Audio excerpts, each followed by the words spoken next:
Lepo zdrav, cenjene gledalke, spoštovani gledalci v oddaji, ki smo jo pričeli že prejšnji mesec, direktno o EU in v kateri seveda debatiramo, govorimo o temah v Evropski uniji, predvsem pa, kar se tiče informacijske točke Europe Direct Pomurje, vodja le-te je Grega Donša. Grega, lepo zdrav.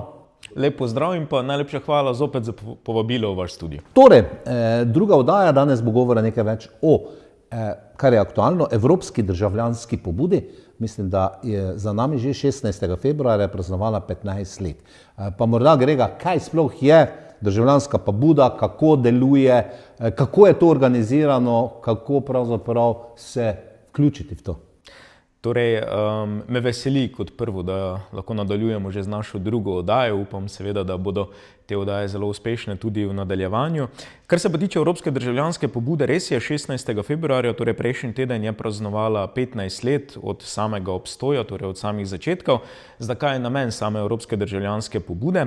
S tem nekako želi Evropska unija, natančneje Evropska komisija, spodbuditi lokalno prebivalstvo, torej prebivalke in prebivalce EU, da sami predlagajo kakršnokoli zakonodajo oziroma ukrepe, ki bi morali biti na določenih področjih sprejeti. Zdaj, kako sama zadeva deluje? Seveda različne ciljne skupine, različni ljudje seveda delujemo na različnih področjih in sami vidimo, kje so največje težave oziroma izzivi na treh področjih, ki jih morda politika oziroma sami zakoni se jih niso dotaknili.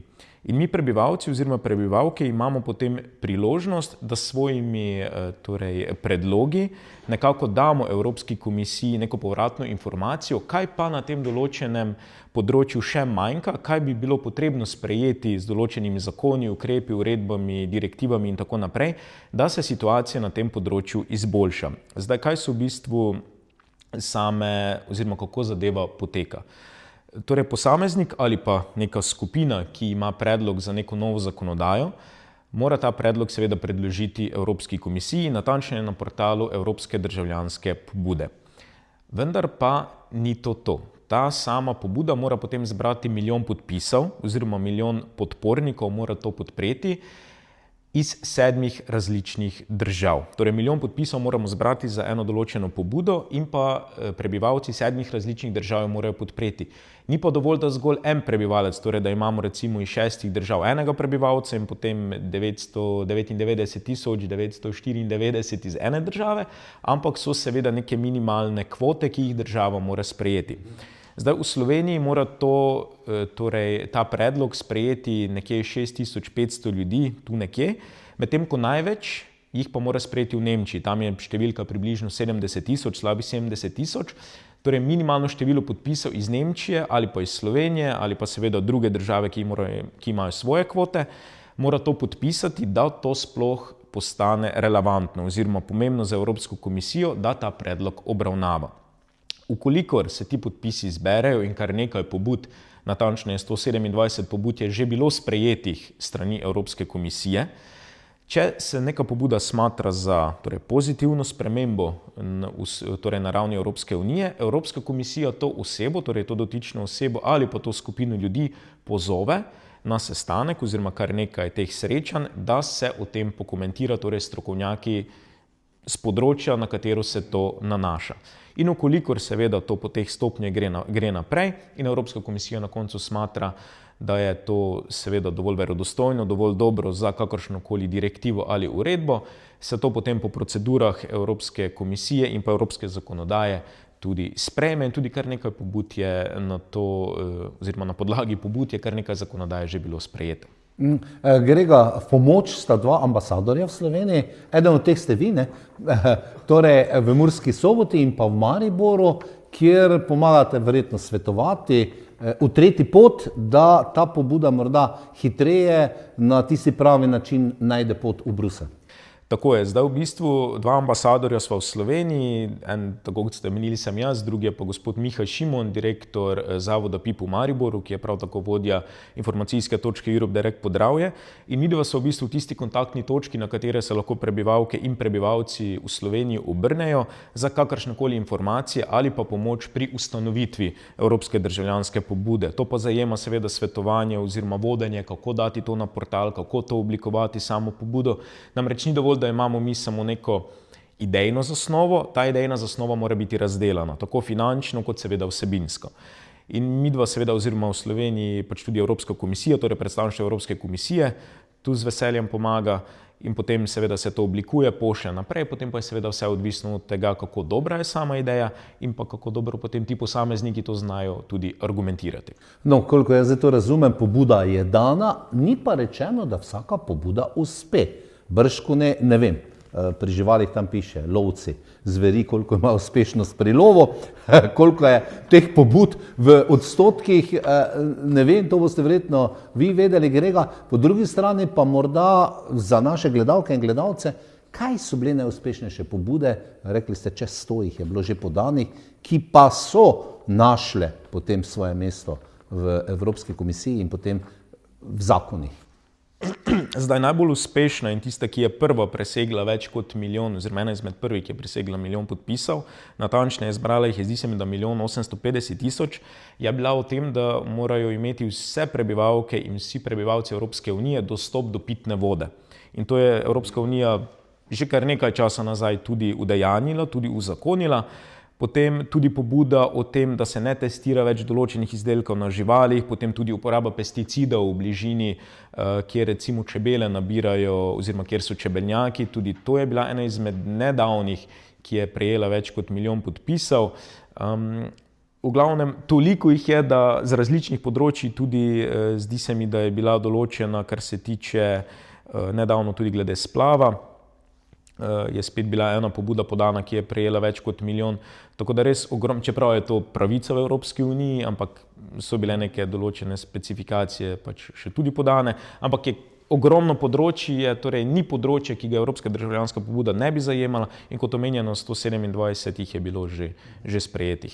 Zdaj, pobude so eno, nujno potrebne, ne? Realizacija pa je druga. Tu imam nekaj pobud napisani. Ustavitev financiranja ruske vojne, ne? Skozi različne oblike blokade Rusije. Je ali pa ni, ne?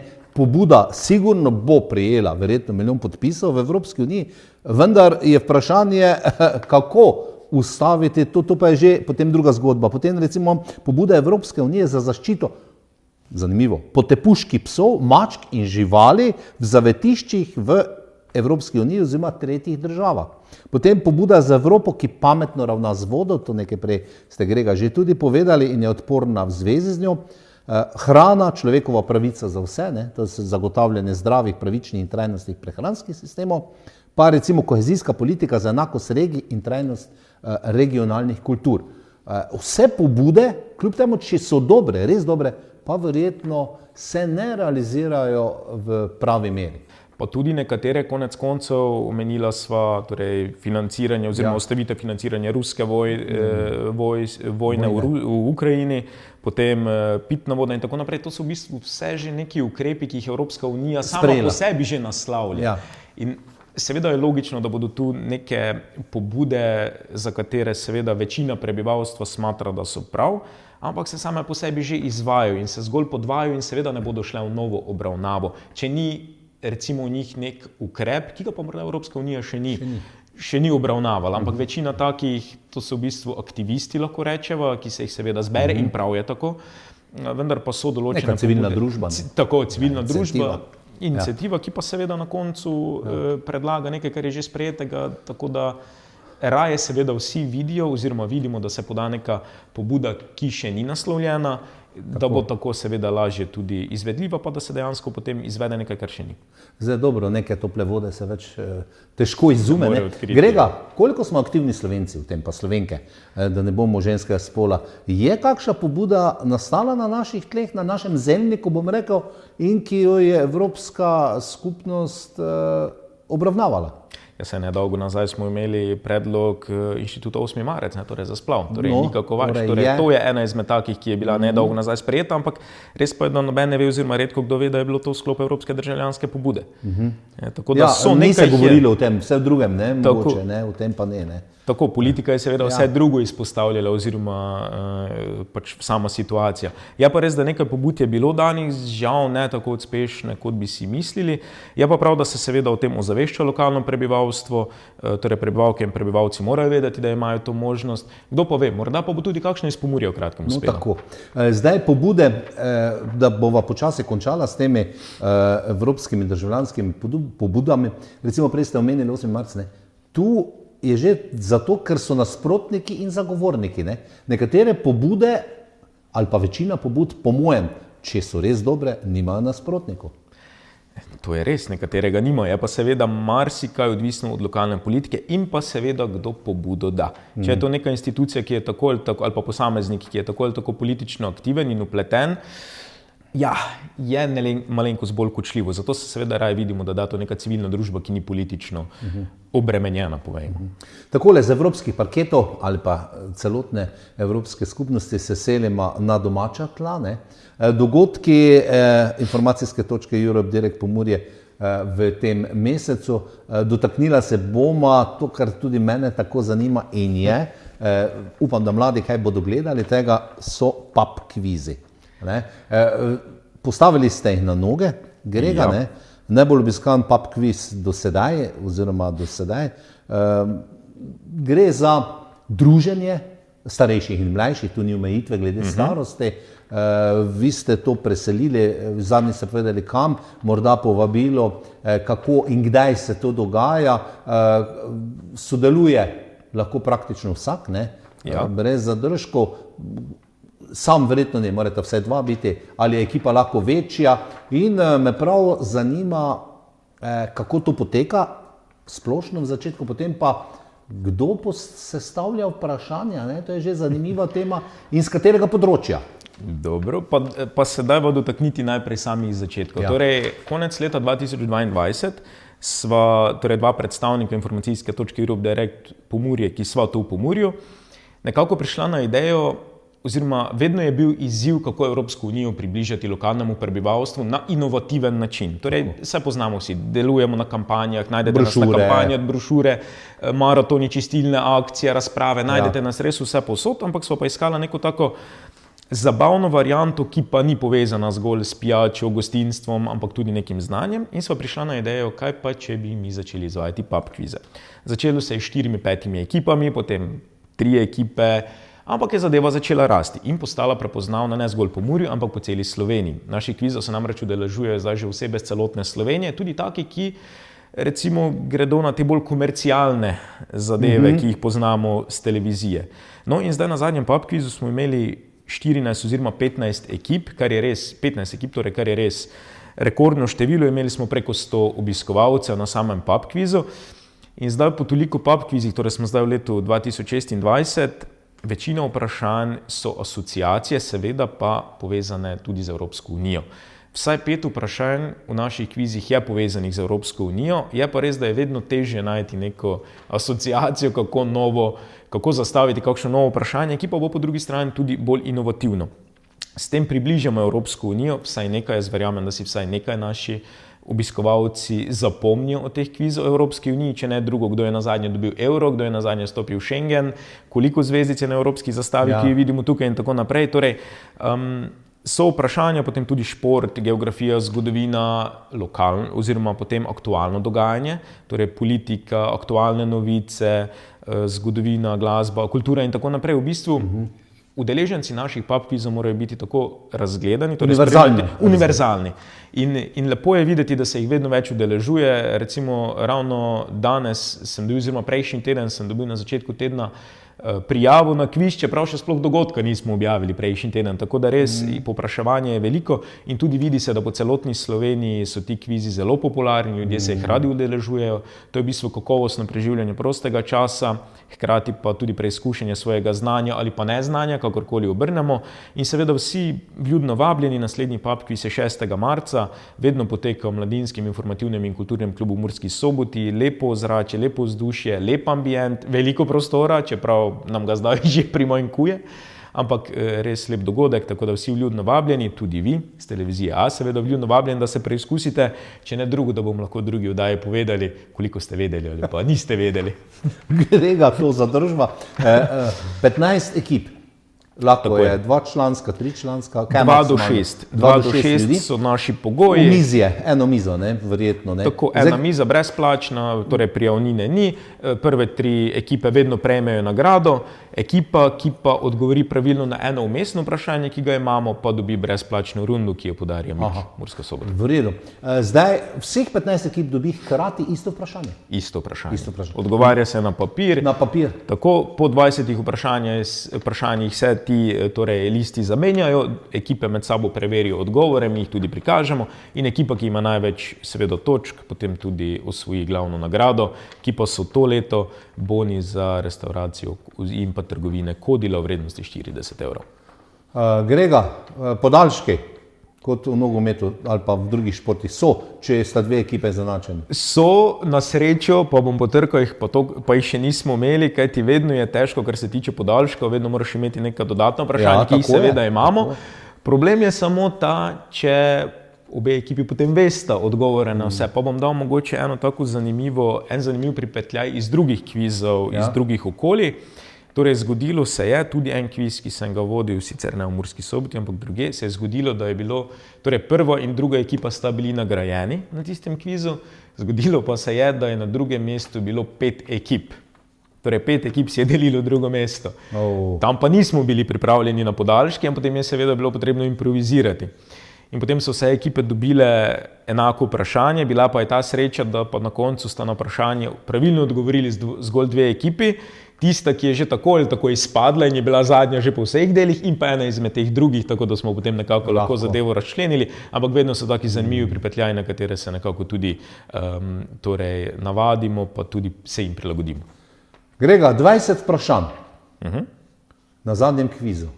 Zmagovalna ekipa, koliko pravilnih odgovorov? 40 vprašanje, 2x20. Ali 40, 2x20. Na zadnje jih je imela Polčas imate, ne? Polčas, tako se malo odahnejo. Odahnejo, pokomentirajo, seveda tudi dajo kakšno negativno kritiko ali pa pozitivno.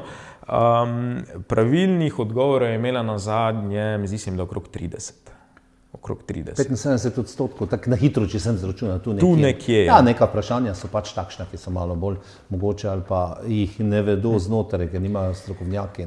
Koliko časa je za en odgovor? Kako dolgo lahko piše? Minuta do 2, odvisno od... Se zacinglja, gotovo, papir se odda. Tako, imamo eno peščeno uro, ki meri točno minuto, jo obrnemo, naslednje vprašanje. Gor je napisana ekipa. Imena ekip so kakšna? Zelo zanimiva. Zmagali so zdaj recimo malo ironije z zadnjega kviza, torej zmagali so razvajenčki, ki so zdaj že aktualni prvaki, to so ravno ti, ki hodijo po celotni Sloveniji. Druga je bila ekipa, zdi se mi, da diplomirani neznalci, tako da zanimivo ime. Ironija pa pride, potem ironičnost pa pride na 3. mestu, ko je pa bila na 3. mestu ekipa vedno drugi. Pa so bili tretji. Pa so bili tretji. Takole, zapuščava malo pub kviz. Dobrodošli kdaj? 6. marca ob 19. v Miku Murska Sobota. Petek. Tako. Odlično. To je pred dnevom žena, ne? 2 dni prej. 2 dni prej. Da ne bo kdo prej dal darila svoji ljubljeni. Greva še, to je sicer poučna, zabavna reč, greva še k delavnicam, ki jih pripravljate za osnovne šole in srednje šole. In to ne samo za učence in dijake, marveč tudi za profesorje. Kaj se bo dogajalo? Če smo že omenjali pub quiz glede samega učenja oziroma nekega znanja, širimo znanje tudi po osnovnih in srednjih šolah, torej izvajamo določene tematske delavnice, torej na temo Evropske unije.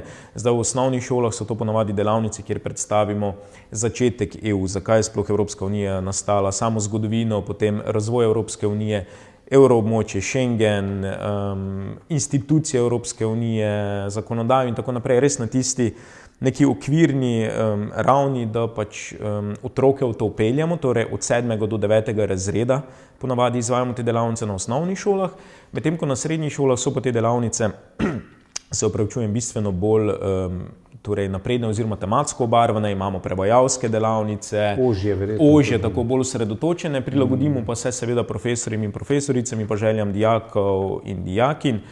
torej, da izvedemo delavnice, tako tematiki, recimo Evropski parlament, torej igra vlog in tako naprej. Tu nam pomaga tudi predstavništvo Evropske komisije, kolikor je potrebno. Kar se pa tiče samih učiteljev in pa profesorjev, pa za njih izvajamo delavnice, torej na temo, kako poučevati Evropsko unijo, kaj v Evropski uniji učiti, kaj so prioritete, kje najdejo gradivo in tako naprej. In moram povedati, da smo se mi zdi, da v Sloveniji med vsemi informacijskimi točkami Europe Direct najbolj uspešni, saj sodelujemo res, lahko rečem, s kar večino osnovnih šol v Pomurju in pa tudi z večino srednjih šol v Pomurju in vse so zelo, tudi mi smo zelo zadovoljni, sami učitelji in profesori, njihovi inicijativo, njihovimi pobudami in seveda potrkam, želimo si, da bo tako tudi v prihodnje.